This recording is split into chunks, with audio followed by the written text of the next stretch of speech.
on goal setting. First of all, I'd like to say that we are all affected by 5 factors. The first is environment. The second is events. The third is knowledge. The fourth is results. And the fifth, and often overlooked factor that affects our lives is our view of the future, our dreams. I won't get into all of these influences here, but let me concentrate on the fifth one, dreams. Of all these 5 influences, make sure your dreams are the greatest influence on your daily decisions and activities. Put another way, make sure that the greatest pull on you is the pull of the future. For your dreams to greatly influence you, for the future to pull you, your future must be well planned. There are 2 ways to face the future. One is with apprehension, the other with anticipation. Guess how many people face the future with apprehension? Why? They don't have it well designed. And without really thinking about it, they have probably bought someone else's view of how to live. You will face the future with anticipation when you have planned a future you can get excited about, when you have designed your future results in advance. In this way, the future will capture your imagination. It will exert an enormous influence on you. And to design your future, you must have goals. Well-defined goals are like a magnet. They pull you in their direction, and the better you have defined them, the better you have described them, the harder you work on them, the stronger they pull. And they pull you through all kinds of difficulties, too. Without goals, it is easy to let life deteriorate to the point where you're just making a living. It is not difficult to get trapped by economic necessity and settle for existence rather than substance. We all have a choice. We can either make a living or design a life. Mr. Shove said to me, "I don't think your current bank balance is a true indicator of your level of intelligence." I was happy to hear that. He said, "I think you have plenty of talent and ability, and that you're much smarter than your bank balance indicates."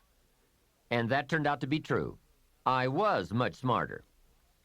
My question to him was, then why isn't my bank balance bigger?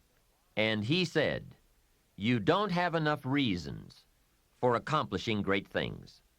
If you had enough reasons, you could do incredible things. You have enough intelligence, but not enough reasons."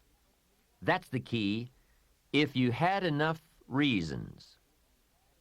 In my years of study, I've also discovered this. Reasons come first, and answers come second.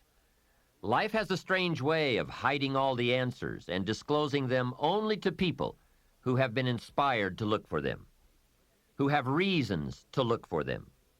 Put another way, when you know what you want, and you want it badly enough, you will find ways to get it. The answers, the methods, the solutions will become evident to you. Hey, what if you had to be rich? Are there any books and tapes on the subject? The answer is yes.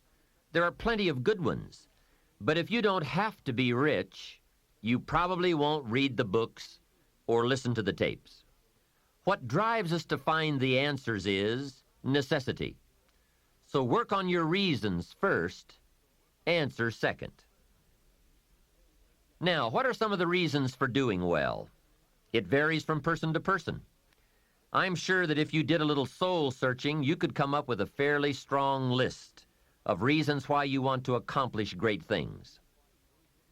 There are personal reasons, sometimes uniquely personal reasons. Some people do well for the recognition. Some do well because of the way it makes them feel. They love the feeling of being a winner. That's one of the best reasons. I have some millionaire friends who keep working 10 to 12 hours a day, making more millions. And it's not because they need the money. It's because of the joy, pleasure, and satisfaction that come to them from being constant winners. To them, money is not their main drive. It's not the money. It's the journey. Once in a while, someone says to me, If I had $1 million, I'd never work another day in my life. Hey, that's probably why the good Lord sees to it that he doesn't get his million. Because he'd just quit. Family is another reason, or motivator for doing well. Some people do extremely well because of other people. And that's a powerful reason. Sometimes we will do things for someone else that we would not do for ourselves. We are made that way. I met a man who once said to me, Mr. Rohn, to do everything I want to do around the world with my family, I need at least $250,000 a year. I thought, incredible. Could a man's family affect him that much? And the answer is, of course. How fortunate are the people who find themselves greatly affected by someone else. It's powerful.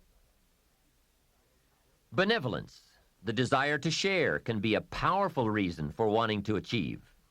Some people do extremely well gathering up resources so they can then be benefactors. When Andrew Carnegie, the great steel magnate, died, his desk was opened, and in one of the desk drawers was found a slip of paper. On that slip of paper, Mr. Carnegie had written his goal for his life, and he wrote it when he was in his 20s.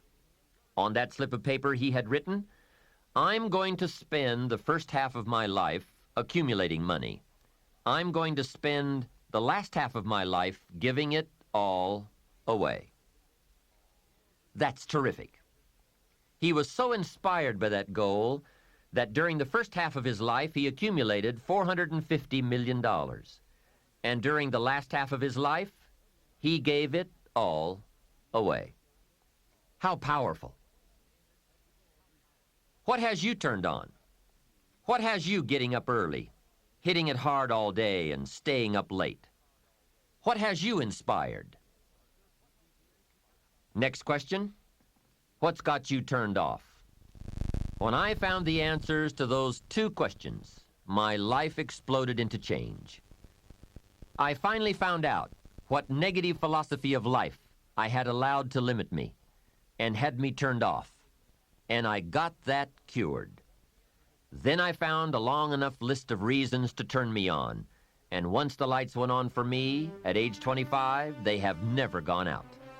I've fallen out of the sky a few times, but I've never lost that drive to do something unique with my life.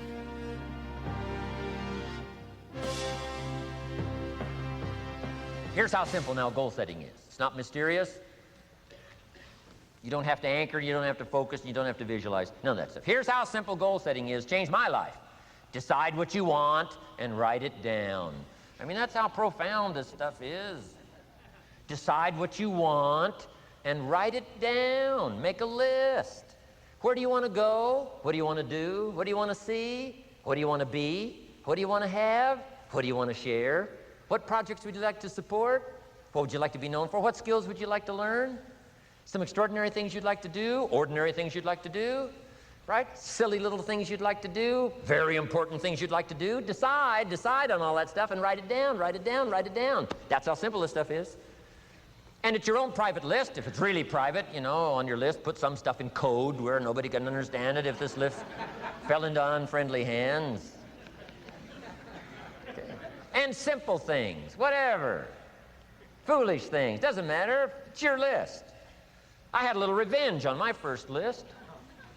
Budget finance, who used to harass me. I got 2 or 3 payments behind. This one guy called incessantly. Said, we're going to come get your car, drag it rear end up down the street in front of your neighbors. Put me down something fierce. When I met Shof, got my life straightened out, one of the first things on one of my lists was budget finance. And when I finally got the money, I needed a little drama in my life. Finally got the money to pay him off. I put it in small bills in a big briefcase. Walked into the budget finance office on Wilshire Boulevard in Los Angeles. The guy who harassed me so often, his desk was about 3 back. I opened the door, walked in, right up to his desk, stood right in front of him, never said a word. He said, well, what are you doing here? Didn't say a word. I opened up this briefcase, dumped this pile of money all over his desk. I said, count it. It's all there. I'll never be back. Turned around, walked out, slammed the door. Now that might not be noble, but you got to try it at least one time. Pay off with a little drama.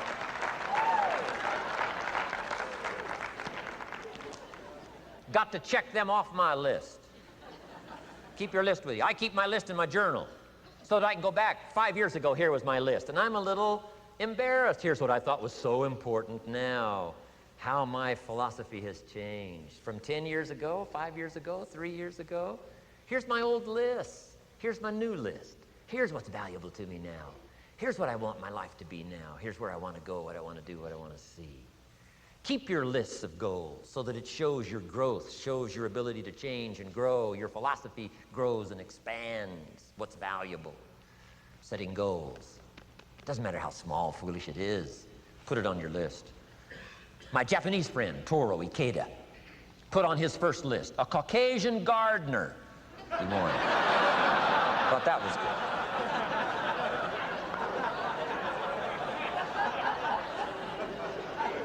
I like that.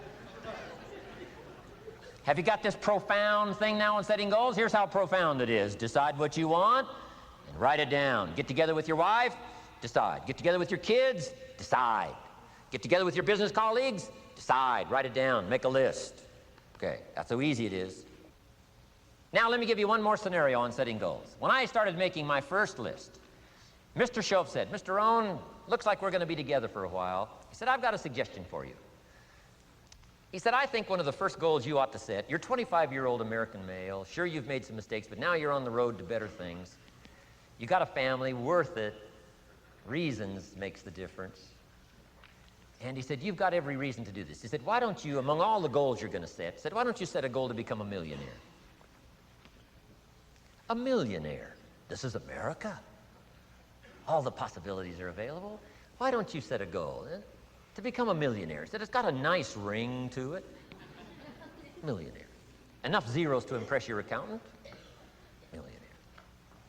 And he said, here's why. Now I thought, the man doesn't need to teach me why. I'm thinking, wouldn't it be great to have $1 million? He said, no, that's not it. Here's why. And I had one of the greatest lessons I ever learned, and I'm about to share it with you. This will be worth the price of being here today if you can capture what I'm about to share with you. Here's what Mr. Shoaff said. Set a goal to become a millionaire. And he said, here's why. For what it will make of you to achieve it. And I got one of the greatest classes in one sentence I've ever received in my life. Set a goal that'll make you stretch that far. For what it will make of you to achieve it. What a brand new reason for setting goals. What an all-encompassing challenge to have a better vision of the future. What for? To see what it will make of you to achieve it. And here's why. The greatest value in life is not what you get. The greatest value in life is what you become. Major question to ask on the job is not, what am I getting here? That's not the major question. The major question to ask is, what am I becoming here? It's not what you get that makes you valuable. It's what you become that makes you valuable. So Shoaff said, set a goal to become a millionaire. For what it will make of you to achieve it. Let me give you the key phrase on setting goals. Set the kind of goals that will make something of you to achieve them. Set the kind of goals that will make something of you to achieve them. Always keep that in mind. What will this make of me? If I set this goal and go for it, not only will I achieve it, but what will it make of me in the process? What a whole new concept on setting goals. Now there's two parts to this, and then we're wrapping up goals. Here's the first part now on this goal setting for what you become. Number one, don't set your goals too low. Interesting, we teach in leadership. Don't join an easy crowd. You won't grow. Go where the expectations are high. Go where the demands are high. Go where the pressure's on to perform, to grow, to change, to develop, to read, to study, to develop skills. I belong to a small group. We do business around the world. You cannot believe the expectations at that level. what we expect of each other in terms of excellence, far beyond average. Why? So that we can each grow, so that we can receive from the group, we can contribute to the group, something unprecedented. It's called living at the summit. Go where the demands are high, go where the expectations are strong, so that it'll provoke you, push you, urgently insist that you not remain the same for the next couple of years, the next 5 years, that you'll grow and change. So don't set your goals too low. The guy says, well, I don't need much. Well, then you don't need to become much. Now, here's the last part on setting goals. Don't compromise. Don't sell out. There were some things I went for back in those early years that I paid too big a price for. If I'd have known how much it was going to cost me, I never would have paid, but I didn't know. So don't sell out. Ancient phrase says, count the cost, count the cost, count the cost. An ancient story says, Judas got the money. You say, well, that's a success story. No. It's true, 30 pieces of silver in those days was a sizable fortune. You say, well, if a guy's got a fortune, right, that's a success story. No, you don't understand. His name was Judas. Doesn't that ring a bell? Judas. You say, oh, yes, Judas, the traitor. That's right, the traitor got the money. Doesn't that change the story? And the answer is, of course, it changes the story.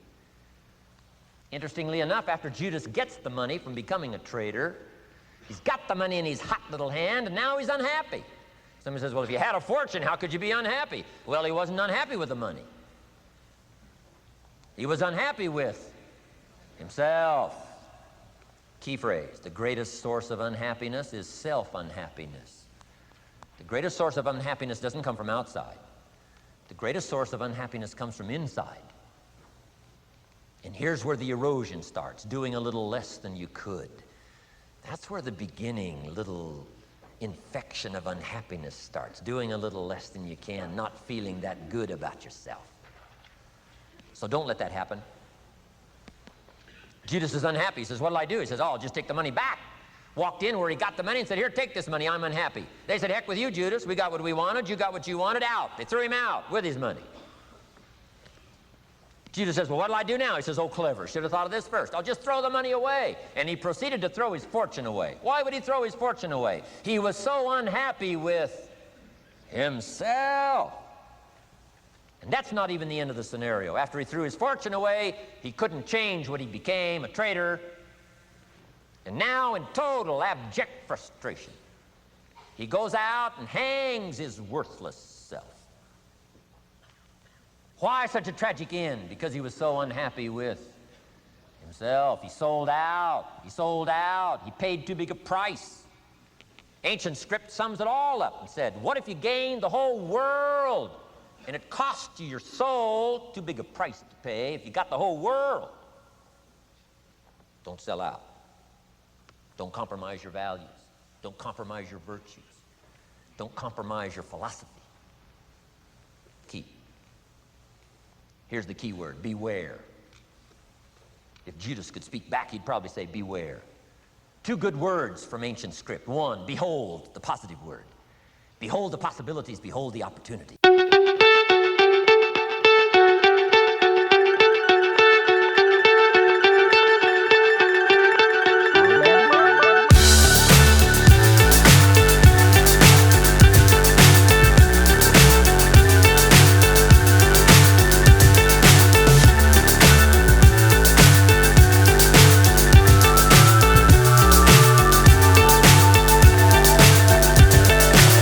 So high I'm hypnotized. What's up is down, what's left is right. Chasing stars and holding you. I can't see the end, but we'll see it through.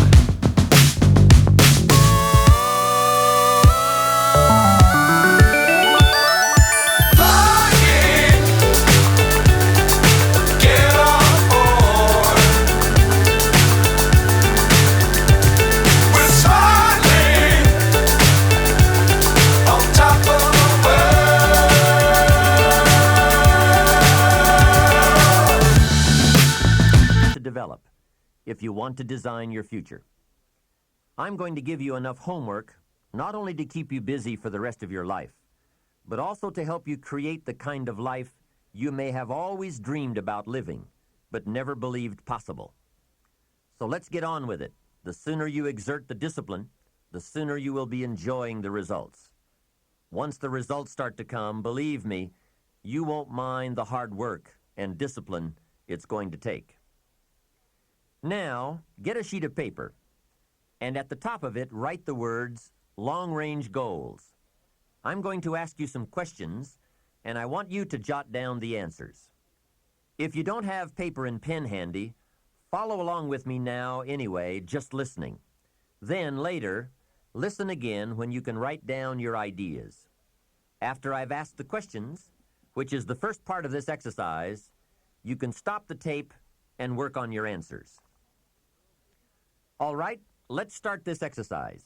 The basic question you are going to answer is, what do I want within the next 1 to 10 years?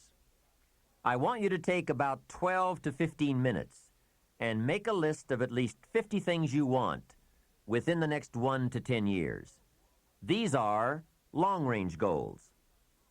To help you get started with your list, consider these questions. What do I want to do? What do I want to see? What do I want to be? What do I want to have? Where do I want to go? And what would I like to share? Now, with these thought starter questions in mind, answer the basic question. What do I want within the next 1 to 10 years? See how many things you can write down. At this point, don't take the time to describe in detail everything you want. This is the time for you to let your thoughts pour, to write fast and to abbreviate. For example, if you just write down 380, you'll know what that means. You don't have to describe the color and the interior of the car. You'll do that later in this exercise. I want you now just to abbreviate and write fast. Make the list as long as you possibly can. Try to write down at least 50 items, 50 things you want within the next 1 to 10 years. These are long-range goals. Spend about 12 to 15 minutes on this. After you've completed your list, you're ready for the next part of the exercise. Go through your list, and next to the things you think you can accomplish or acquire a year from now, write a number 1. Next to the things you think it will take 3 years to realize, write a 3. Next to the things it will take 5 years to accomplish, write a 5. And next to the things it will take 10 years to accomplish, write a 10. Go through this list now to the best of your ability and say, that looks like it will take me about a year, or 3 years, or 5 years, or 10 years. Some big goals might be out there 10 years from now. Once you complete this part of the exercise, you might come to the conclusion that you need a lot more 3-year goals and less 1-year goals, for example, or that you need more 10-year goals. You see, while you're working on one goal, you must have something else in the planning stages. If you don't, what happened to some of the early Apollo astronauts could happen to you. After they came back from the moon, some of those astronauts experienced deep psychological and emotional problems. And the reason for that? Why, after you've been to the moon, now where do you go? That seemed to be the end, the finish.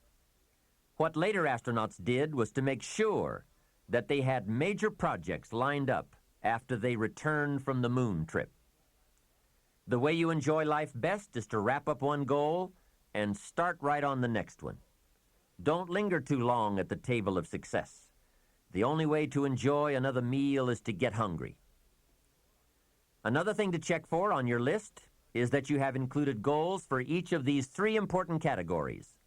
First, make sure you've listed your economic goals, your goals for income, profits, and productivity. Second, make certain your list includes material items you want, tangibles, such as a home, a car, a boat, furniture, or jewelry. Don't attach the wrong importance to things, but they are important.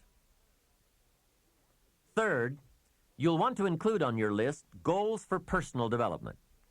Write down all your personal development goals.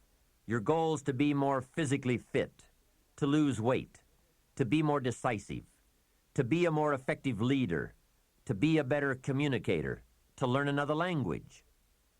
Of course, there are other types of goals to consider: family goals, social goals, lifestyle goals.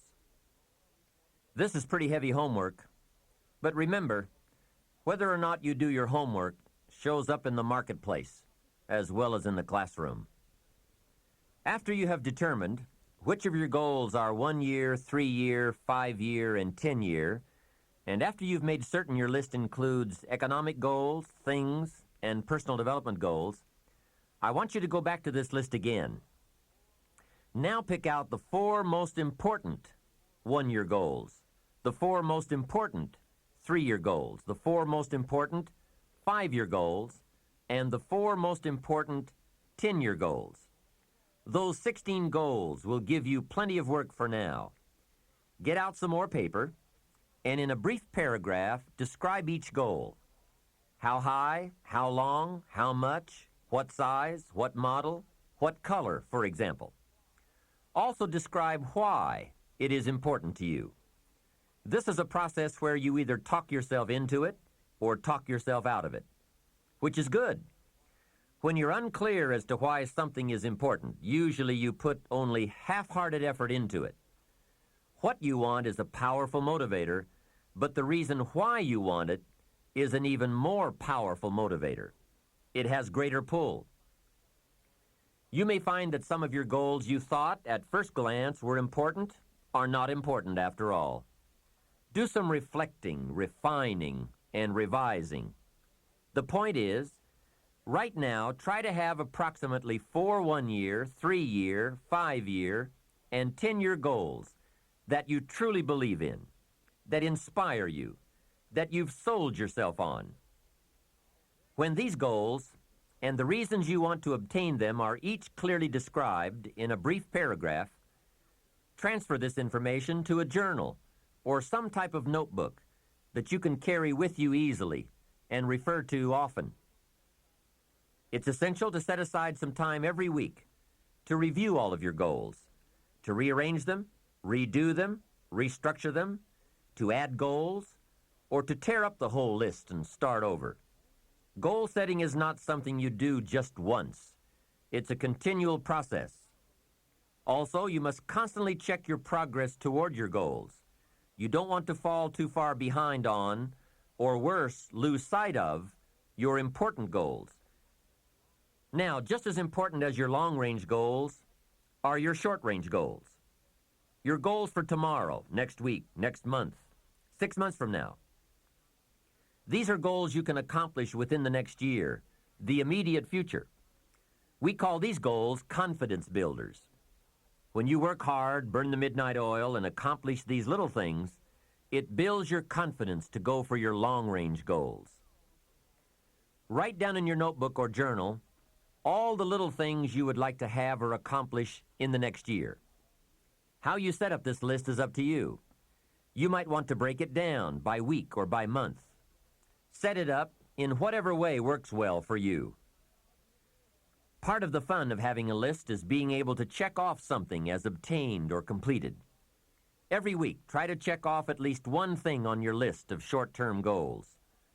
And when you are able to check off something major, something on your list of long-range goals, celebrate.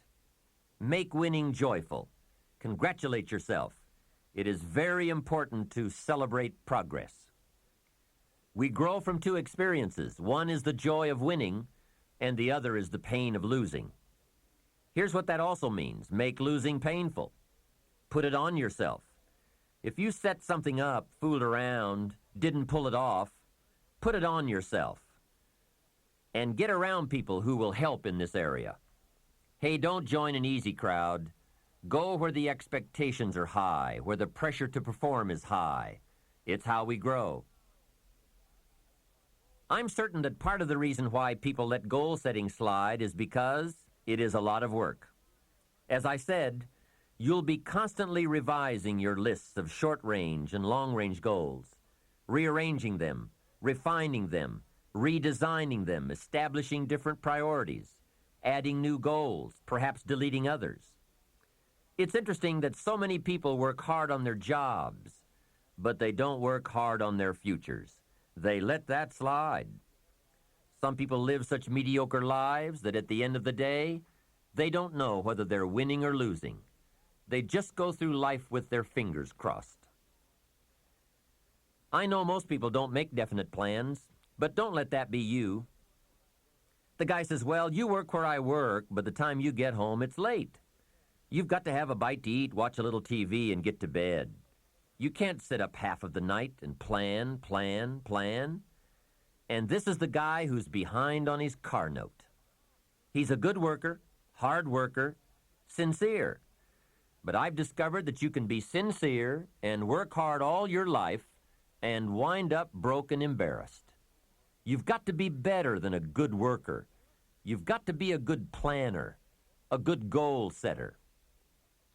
You've heard the old saying, the people who fail to plan are planning to fail. It's true. So work on your plans. Put yourself in the top few percent who put this power to work for themselves. Writing your goals down also shows you are serious. And to do better, you must get serious.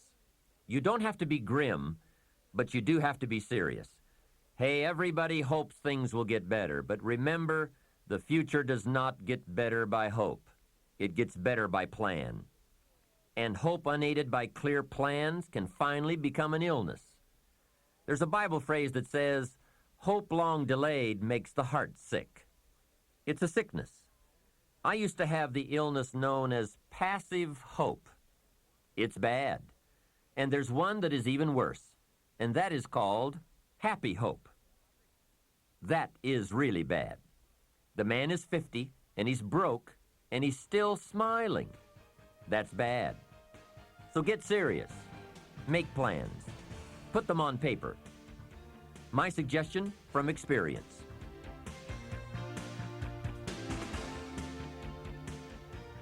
There's a phrase from the Bible that goes, without dreams and vision, we perish. How true. Humans have this unique ability to aspire, to dream, to go for something, to become something. Without that, life is not life. We must have dreams and never give up on our dreams. I'd like to share with you some further observations I've made on goal setting. Understand that your goals, whatever they are affecting you all day long. Your goals affect your handshake, your attitude, how you feel. Your goals affect how you look, how you dress, how you walk, how you talk.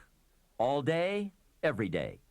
Your personality, conversation, activity, it's all affected by your goals.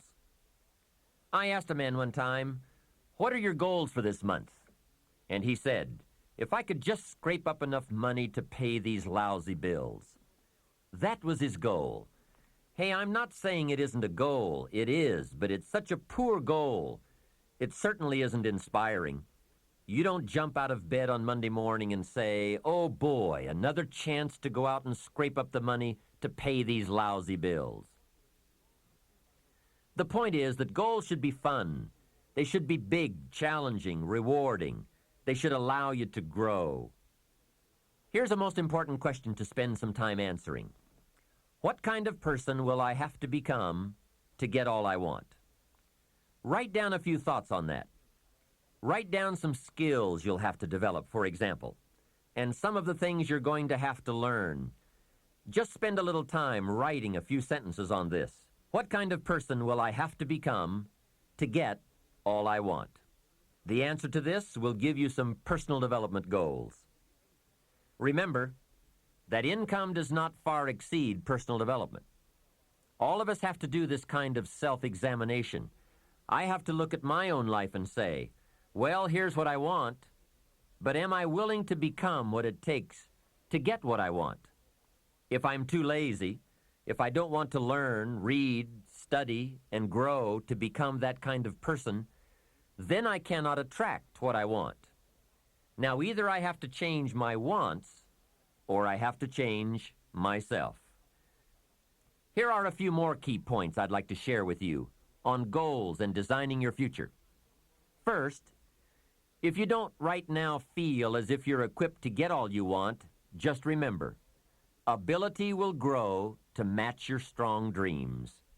That's why the goal-setting process we've discussed is so important. The more you work on this, the more ideas you will get on how you can change, how you can grow.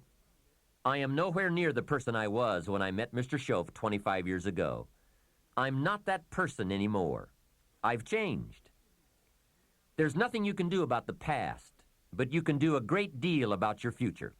You don't have to be the same person you were yesterday. You can make changes in your life, absolutely startling changes, in a fairly short period of time.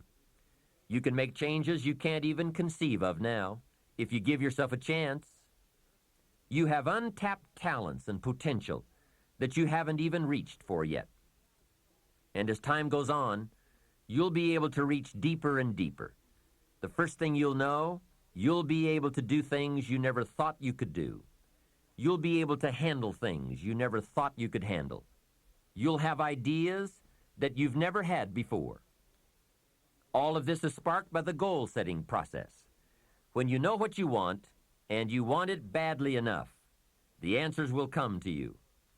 I can't tell you why it works. All I know is it works. Give yourself a chance to become all you can become and to accomplish all you can accomplish. Let me give you a Bible philosophy that teaches how to get whatever you want. Here's what it says. Ask. That's it. Ask. Of all the important skills to learn in life, be sure to include the skill of asking. What does ask mean? Ask means, what do you want? And the complete formula is staggering. It says ask and you will receive. Hey, we ought to look into that. The man says, yes, but you work where I work. By the time you struggle home, it's late. You've got to get a bite to eat, watch a little TV, and get to bed. You can't sit up half the night and ask. And this guy is behind on his bills. He's a good worker, hard worker, sincere, but you've got to do better than work hard and be sincere all of your life. You'll wind up broke and embarrassed. You've got to be better than a good worker. You've got to be a good asker. Let me give you some key points on this asking and receiving, setting goals, asking of life. Here's part of the philosophy that helped me to change. First, asking starts the receiving process. Asking is like pushing a button, and all this machinery starts working, mental and emotional machinery. I don't even know how it works, but I do know it works. There are a lot of things you don't need to know how they work. Just work them. Some people are always studying the roots. Others are picking the fruit. It all depends on what end of it you want in on. So asking is the beginning of receiving. Second, receiving is not the problem. You don't have to work on receiving. It's automatic. So if receiving is not the problem, what is the problem? It's failing to ask. The man says, I see it now. I got up every day this year and hit it hard, but nowhere in my house is there a list of what I want from my life. Can you see? Good worker, poor asker. Third, receiving is like the ocean. There's plenty, especially in this country. It's like an ocean here. Here, success is not in short supply. It isn't rationed so that when you step up to the window, it's all gone. No. Well, if that's true, what is the problem? Well, the problem is some people go to the ocean with a teaspoon. Have you got the picture? A teaspoon. What I suggest you do in view of the size of the ocean is trade your teaspoon for at least a bucket, and you will look better at the ocean with a bucket. Kids won't make fun of you. Now, here's something else to remember about asking. There are two ways to ask. One is ask with intelligence. It didn't say ask intelligently, but I'm sure it meant that. Don't mumble. You won't get anything by mumbling. Be clear, be specific, Intelligent asking means how high, how long, how much, when, what size, what model, what color. Describe what you want. Define it. Remember, well-defined goals are like magnets. The better you define them, the stronger they pull. And give your goals purpose. Answer both questions. What do I want? That's the object. And the second question, what for? That's purpose. Purpose is stronger than object. What you want is powerful and it will pull, but what you want it for is more powerful. Here's the second way to ask. Ask with faith. Faith is the childish part. It means believe you can get what you want like a child, not an adult. Many adults are too skeptical. They've lost that wonderful childlike faith and trust. Don't let that happen to you. Believe in, have faith in yourself and your goals. And get excited like a child. Childlike enthusiasm. Nothing can beat it. Kids think they can do anything. How exciting. They hate to go to bed at night and can't wait to get up in the morning. Develop that kind of enthusiasm toward your life and your goals. And be curious like a child. Kids can ask 1,000 questions. Just when you think they're finished, they come up with 1,000 more. They'll drive you to the brink. But it's really a virtue. Have plenty of curiosity. Ask questions. That's how you learn.